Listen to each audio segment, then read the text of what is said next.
Spider-Man.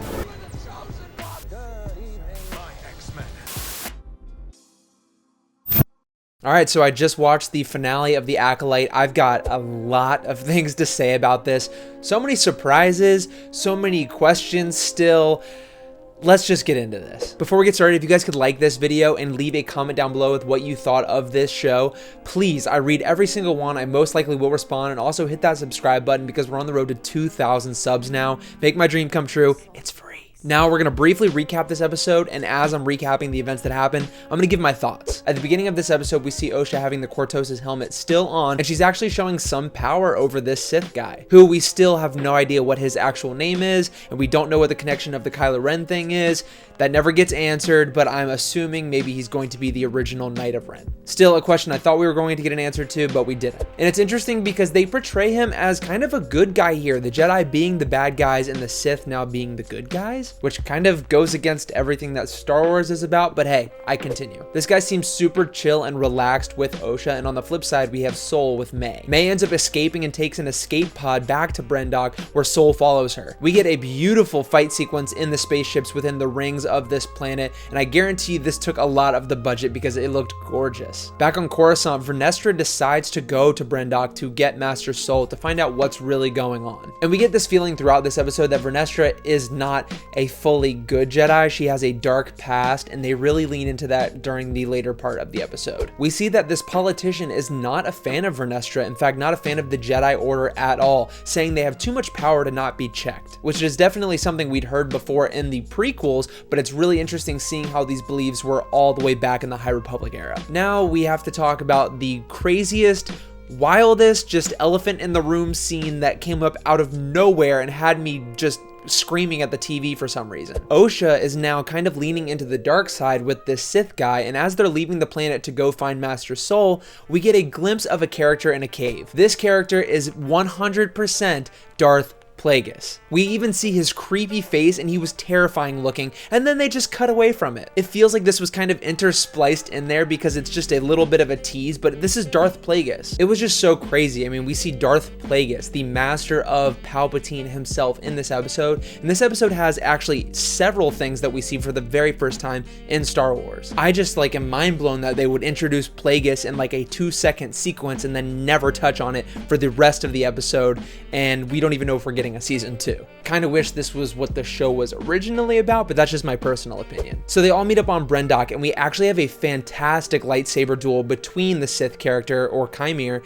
and Sol. There's some fantastic maneuvers here. I love the choreography. There was one point that was a little strange with a slow motion jump out of the window. It looked very fake. I wasn't a fan of that, but other than that, there were some great moments, especially a cut shot that went from May and Osha fighting to Sol and Chimere fighting. It was great. I just wanted to see more of this throughout the whole season. Chimere's lightsaber gets broken, and then we have Sol revealing to May that he is extremely sorry about what he did to her mother back all of those years ago. And meanwhile, we have Osha in the background listening to this, finally realizing why May has been after Sol this whole time. And since she's already kind of leaning towards the dark side, this is kind of the nail in the coffin for her. She actually steals Master Sol's lightsaber, and for the first time ever in live action, we see Osha bleed a kyber crystal, turning it from blue to red. I actually really enjoyed how this looked on screen, and I thought it worked. Do I think Osha's turn to the dark side was extremely quick and not really fleshed out? Yes, 100%. But if we had more time with these characters and the episodes were longer than 25 minutes to 30 minutes, maybe everyone would buy this. Because you have to admit, this is a very cool scene, and if the character moments were building up to this, if we had more time with these characters, it would have paid off a lot more. And then we actually get closure on the message that Chimere was telling May in the beginning of the series to kill a Jedi without a weapon. Only what actually happens is Osha force chokes and kills Sol, kind of completing her path to the dark side. Meanwhile, Vernestra and a bunch of other Jedi arrive on the planet in order to find them. And I was very confused here because, we can't have the council knowing about these events because of the events that happened in The Phantom Menace and so on and so forth. We already know how this plays out. So it was kind of inferred that yes, Sol was going to die. But now that we have all these Jedi on this planet and Vernestra is here too, how are they going to spin this? And I can't believe I'm saying it, but the way they did it works. Vernestra has a very dark past. We find out in this episode that Vernestra's Padawan or apprentice was in fact Chimere. Those lash marks on his back were 100% from Vernestra's lightsaber, and there's definitely a history that we don't know yet. Vernestra ends up going back and telling the Senate that this was all the work of Master Soul. He made a mistake all those years ago and actually killed all of the other Jedi that Chimere killed in the previous episode. That works. She also tells the Senate that they found Soul's body lifeless from a self-inflicted wound, and that works too. As I've been saying every week, the concepts are here. It's just been the execution, and this doesn't mean that this episode's perfect. It's not, in any means. But there's a lot of good stuff to like here, and I just wish the rest of the series kind of had that same flow. May and Osha decide that Osha will be going with Chimere and training as a Sith supposedly, while May herself is going to be brainwashed and forget everything that happened and then go back to Coruscant. And at the end of this episode, Vernestra is talking to May, saying that she's going to recruit her as a possible Jedi, where we have Osha, who's with Chimere,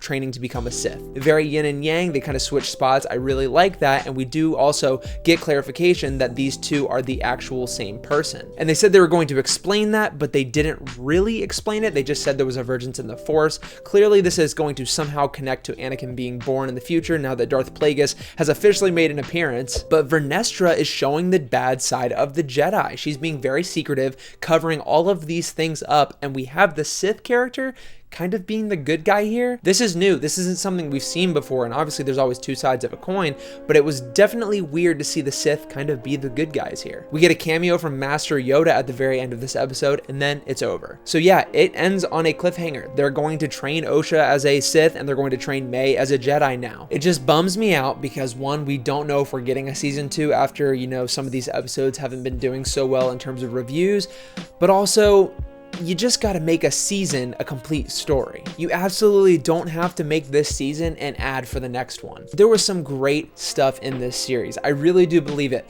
The execution was just very much off, in my opinion. Whether that be editing or the writing choices that were made, there's just something that was off about it that didn't sell for a lot of people. What did work for me? The concepts, the fight choreography, even some of the acting was great. The lore building around the High Republic and the Sith, that's really interesting to me. I really love these concepts.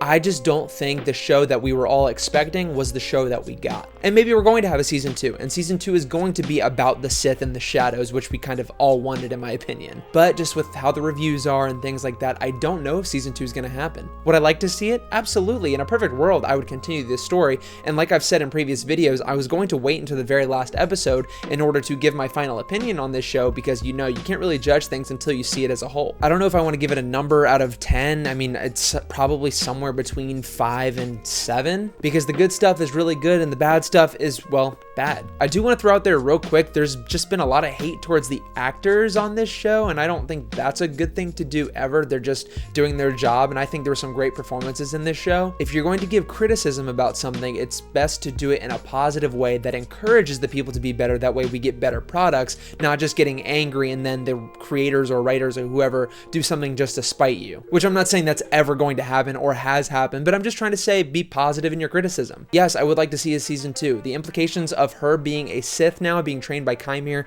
who is possibly the first Knight of Ren, as well as Darth Plagueis in the background, that's very interesting. Also with the Jedi just trying to cover things up. The plot holes, I'm sure there are some of them, but this is Star Wars. This is nothing new. Leave your comments down below. Be respectful of one another. I want to know, did you like this show? Did you not like this show? All thoughts are welcome down in the comment section below. I read every single one. I most likely will respond, and I will see you all very soon.